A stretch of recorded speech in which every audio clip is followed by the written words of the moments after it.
Hello guys and welcome to today's video. इस video में हम लोग डिस्कस करेंगे KNN के बारे में, के नियरेस्ट नेबर।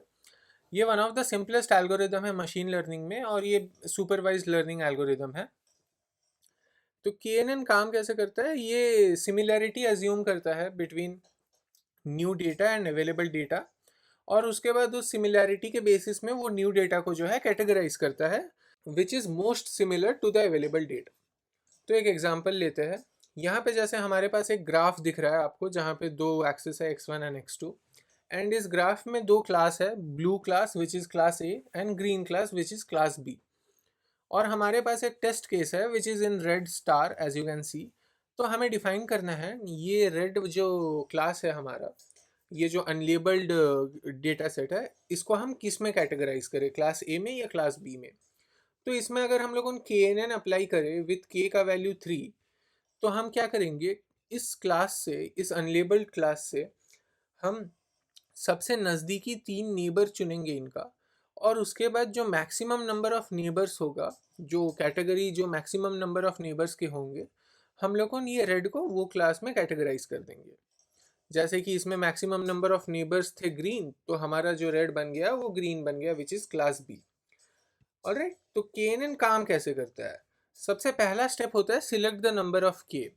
जैसे कि हमने इसमें लिया था k इज इक्वल टू 3।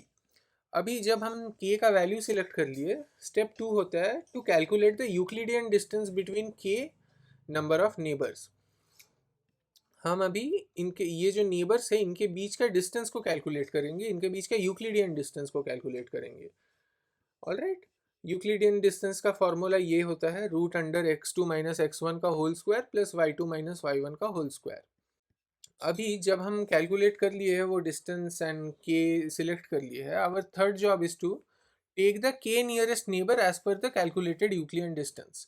अभी यूक्लिडियन डिस्टेंस कैलकुलेट करने के बाद जो सबसे क्लोजेस्ट 3k होगा, जैसे कि हम k कैलकुलेट करते वक्त इसे भी कंसिडर कर सकते हैं, मगर इससे ज़्यादा नज़दीक ये वाला पोजीशन है। ऑलराइट, एंड वैसे करके हम सबसे क्लोजेस्ट 3k का k को सिलेक्ट करेंगे, and we will make this and we will make this association. एक छोटा सा सर्कल बोल लो या कुछ भी एक शेप लेके will just cover it saying कि ये क्लास फॉर्म हुआ है यहाँ पे KNN का। and once that is done we have to count these data points of each category। अभी जब एक क्लास फॉर्म हो गया है, एक एरिया फॉर्म हो गया है, now we have to count कि इसके अंदर अलग अलग क्लास के कितने डेटा पॉइंट है। और इस एग्जांपल में जैसा दिख रहा है कि ग्रीन क्लास के 2 डेटा पॉइंट है, ब्लू क्लास के 1 डेटा पॉइंट है। तो क्योंकि ग्रीन क्लास ज़्यादा है, तो ये रेड जो है अनलेबल्ड क्लास जो है ये ग्रीन क्लास में कैटेगराइज हो जाएगा। All right, assign the new data point to the category for which the number of neighbor is maximum। जैसे कि यहाँ पे green number of neighbor was maximum, so the new unlabeled test case got assigned to green। alright, तो ऐसे करके हमारा model ready हो गया है।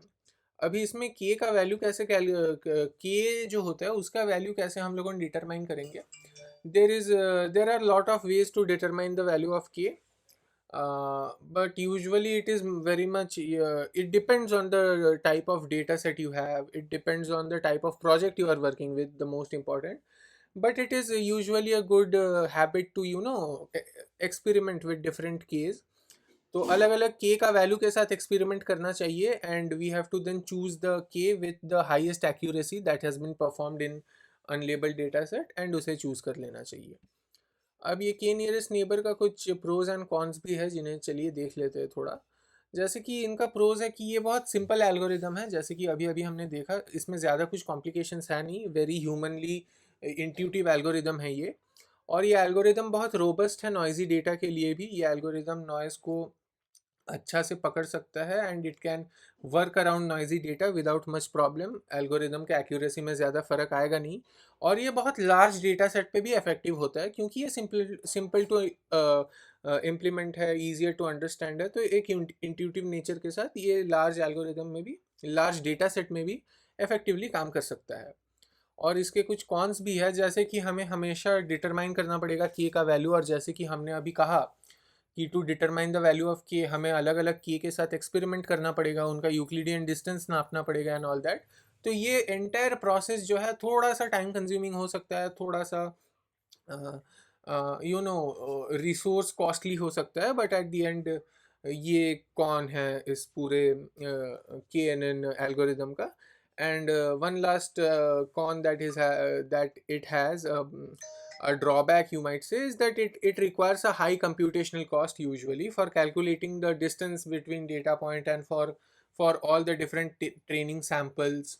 जैसे कि अभी अभी बात किया डिफरेंट केस के वैल्यू से हम एक्सपेरिमेंट करेंगे, तो for all the case there will be different training samples and उनके बीच में डेटा पॉइंट का डिस्टेंस कैलकुलेट करना, फिर उससे शॉर्टेस्ट निकालना एंड एरिया फॉर्म करके के एन एन इम्प्लीमेंट करना. ये जो पूरा एक सिस्टम बनता है जिसे हमको एक लूप में रन करते हुए रहना पड़ता है, ये पूरा एक सिस्टम थोड़ा कंप्यूटेशनली कॉस्टली हो जाता है फॉर आवर कंप्यूटर. बट इनके ये दोनों चीज़ के अलावा this algorithm is pretty efficient in what it does, and इसी efficiency के कारण it has got gained a lot of popularity in classifying problems in real world. And KNN is also used in multi-class classification as well, rather than class A और B. ये multi-class classification भी कर सकता है जिसमें 2 से ज़्यादा classes भी हो सकते हैं. And that was all about this KNN lecture, and we'll meet in the next video soon. Thank you.